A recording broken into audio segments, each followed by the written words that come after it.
Hello friends, welcome to Nishira vlogs. ಇವಾಗ ಮದುವೆ season start ಆಗ್ತಾ ಇದೆ. ಆಯುಧ ಪೂಜೆ ಮುಗೀತು ಅಂತ ಅಂದರೆ ನೆಕ್ಸ್ಟ್ ಬರೋದು ಎಲ್ಲ ಮದುವೆ ಕಾರ್ಯಗಳು ಬರುತ್ತೆ. ನಮ್ಮ ಮನೆಯಲ್ಲಿ ಏನಾದರೂ ಒಂದು ಮದುವೆ ಫಂಕ್ಷನ್ ಇದೆ, ನಮ್ಮ ಮನೆಯಲ್ಲಿ ಒಂದು ಮದುವೆ ಆಗ್ತಿದೆ ಅಂತ ಹೇಳಿದರೆ ನಾವೇನಾದ್ರು ಅಂದ್ಕೊತೀವಿ ಅಂತ ಹೇಳಿದ್ರೆ ಹೊಸ ಥರ ಏನಾದ್ರು ಡೆಕೋರೇಷನ್ ಮಾಡ್ಸೋಣ ನಮ್ಮ ಮದುವೆಯಲ್ಲಿ, ಅದು ನಮಗೆ ತುಂಬ ಖುಷಿ ಕೊಡುತ್ತೆ ಅಂತ ಎಲ್ಲರಿಗೂ ಅನಿಸುತ್ತೆ. ಡೆಕೋರೇಷನ್ ಮಾಡಿಸ್ಬೇಕು ಅಂತ ಹೇಳಿದ್ರೆ ಎಲ್ಲ ತಲೆಗೂ ಬರೋದು ಒಂದೇ, ಇಲ್ಲ ಬೆಂಗಳೂರಲ್ಲಿ ಹೋಗಿ ಮಾಡಿಸ್ಬೇಕು, ಇಲ್ಲ ಮೈಸೂರಲ್ಲಿ ಹೋಗಿ ಮಾಡಿಸ್ಬೇಕು ಅಂತ ಎಲ್ಲರಿಗೂ ಅನಿಸುತ್ತೆ. ಆದರೆ ಇನ್ನು ಮುಂದೆ ನಾವು ಬೆಂಗಳೂರು ಮೈಸೂರಿಗೆ ಹೋಗೋ ಅವಶ್ಯಕತೆ ಇಲ್ಲ. ಮದ್ದೂರಲ್ಲೇ ದಿವ್ಯಾ ಅಂತ ಒಬ್ಬರು ಡೆಕೋರೇಷನ್ ಮಾಡ್ತಾರೆ. ಮದುವೆ ಕಾರ್ಯಗಳಿಗೆ ಬೇಕಾಗುವಂಥ ಎಲ್ಲ ಐಟಮ್ಗಳಿಗೂ ಕೂಡ ಅವರೇ ಯೂನಿಕ್ಕಾಗಿ ಡೆಕೋರೇಷನ್ನ ಮಾಡಿ ಕೊಡ್ತಾರೆ. ನಿಮ್ಗೆ ಯಾರಿಗಾರು ಇಂಟ್ರೆಸ್ಟ್ ಇತ್ತು ಅಂತ ಹೇಳಿದರೆ, ನಿಮ್ಮ ಮನೇಲಿ ಯಾರಾದ್ರೂ ಮದುವೆ ಟೈಮ್ಗಳಲ್ಲಿ ಈ ಥರ ಮಾಡಿಸ್ಬೇಕು ಅಂತ ಹೇಳಿದರೆ ಪ್ಲೀಸ್ ಅವರು ನನಗೆ ಒಂದು ಮೆಸೇಜ್ ಮಾಡಿ, ನಾನು ಅವ್ರ ಅಡ್ರೆಸ್ನ ನಿಮಗೆ ಕೊಡ್ತೀನಿ. ಆವಾಗ ನೀವು ರೀಸನಬಲ್ ರೇಟ್ಗೆ ಅವ್ರ ಹತ್ರ ಮಾಡಿಸ್ಕೋಬೋದು.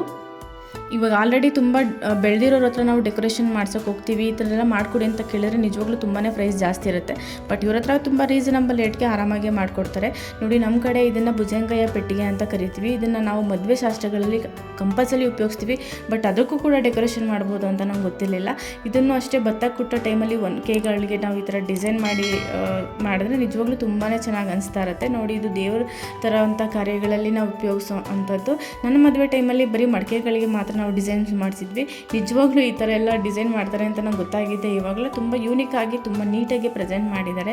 ಇದು ಅಷ್ಟೇ ಮೆಹಂದಿ ಶಾಸ್ತ್ರಕ್ಕೆ ಬೇಕಾಗುವಂಥ ಡೆಕೋರೇಷನ್ಸ್ಗಳು, ಅದನ್ನು ಕೂಡ ತುಂಬ ಪರ್ಫೆಕ್ಟಾಗಿ ಮಾಡಿಕೊಡ್ತಾರೆ. ನೋಡಿ, ಇದು ನಾವು ಹುಡ್ಗಂಗೆ ಕರ್ಕೊಂಬರ್ಬೇಕಂದ್ರೆ ಛತ್ರಿ ಎಲ್ಲ ಯೂಸ್ ಮಾಡ್ತೀವಿ. ಬರೀ ಹಾಗೆ ತೊಗೊಂಡೋಗೋ ಬದಲು ಈ ಥರ ಯೂನಿಕ್ಕಾಗಿ ತುಂಬ ಬ್ಯೂಟಿಫುಲ್ಲಾಗಿ ನಾವು ಡೆಕೋರೇಷನ್ ಮಾಡಿಸಿ ತೊಗೊಂಡೋದ್ರೆ ನಿಜವಾಗ್ಲೂ ತುಂಬಾ ಚೆನ್ನಾಗಿರುತ್ತೆ. ನನಗಂತೂ ಇದು ನೋಡಿ ತುಂಬಾ ಖುಷಿ ಆಯಿತು.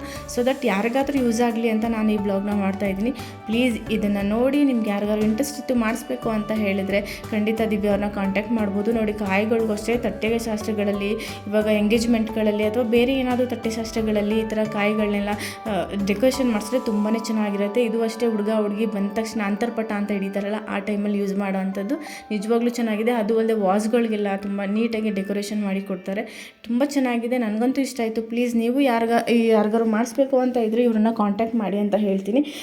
ನಮ್ಮಲ್ಲಿರೋ ಒಂದು ಒಳ್ಳೆ ಪ್ರತಿಭೆಯನ್ನು ನಾವು ಬೆಳೆಸಬೇಕು ಅಲ್ವಾ. ಸೊ ನಮ್ಮ ಮದ್ದೂರಲ್ಲೇ ಇಂಥ ಒಳ್ಳೆ ಪ್ರತಿಭೆ ಇದ್ದರೆ ನಾವು ಕೂಡ ಅಂಥವ್ರನ್ನ ಬೆಳೆಸೋಣ, ಎಂಕರೇಜ್ ಮಾಡೋಣ ಅನ್ನೋ ಒಂದು ಉದ್ದೇಶದಿಂದ ನಾನು ಈ ವ್ಲಾಗ್ನ ಮಾಡ್ತಿದ್ದೀನಿ. ಈ ವ್ಲಾಗ್ ಯಾರಿಗಾದ್ರೂ ಇಷ್ಟ ಆಯಿತು ಅಂತ ಹೇಳಿದ್ರೆ ಅಥವಾ ಯಾರಿಗಾದ್ರೂ ಯೂಸ್ಫುಲ್ ಆಯಿತು ಅಂತ ಹೇಳಿದ್ರೆ ಪ್ಲೀಸ್ ಅವರು ಲೈಕ್, ಶೇರ್, ಕಮೆಂಟ್ ಮಾಡೋದನ್ನು ಮರಿಬೇಡಿ.